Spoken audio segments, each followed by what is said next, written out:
ఈ కొడుకు కేవలం అంటే యోహాను అని పలక మీద రాసించాడు.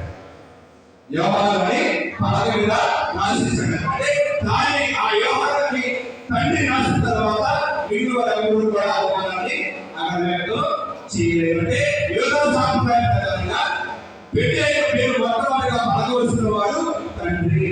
కాబట్టి ఇదిగో ఈ యోధా సాంప్రదాయ నెరవేరాలి. కాబట్టి నీవు మర్యాదకి సంరక్షకుడిగా ఉంటూ పుట్టబోయేటువంటి దేవుని కుమారుడికి సామర్థ్యంగా నీవు ఉండి ఆ బిడ్డకు పేరు పెట్టాలి.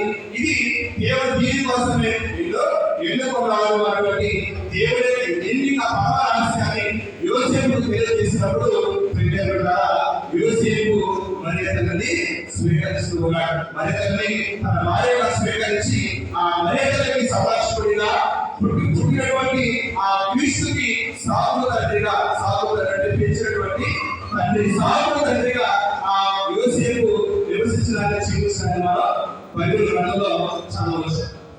కాబట్టి ఈ విధంగా దేవుడి ఎన్నిక తెలియక, దేవుడి యొక్క ప్రణాళిక తెలియక యోసేపు భయపడ్డాడే కానీ మర్యాదల్ని అనుమానించలేదు అన్నటువంటి సత్యాన్ని మానవుల ద్వారా తెలుసుకోవాలి. అందుకనే ఆయన నీతివంతుడు అని పిలువబడ్డారు. నీతివంతుడు అని పిలువబడ్డారు. కాబట్టి ఇక్కడ దేవుడి యొక్క పని చేయడానికి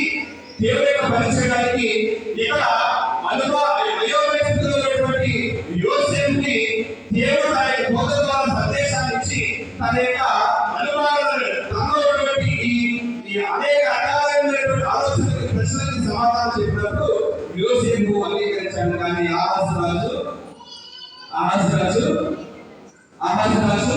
ఆయన కూడా అనుమానం వచ్చింది. దేవుడు నిజంగా చదువుకున్నాడా,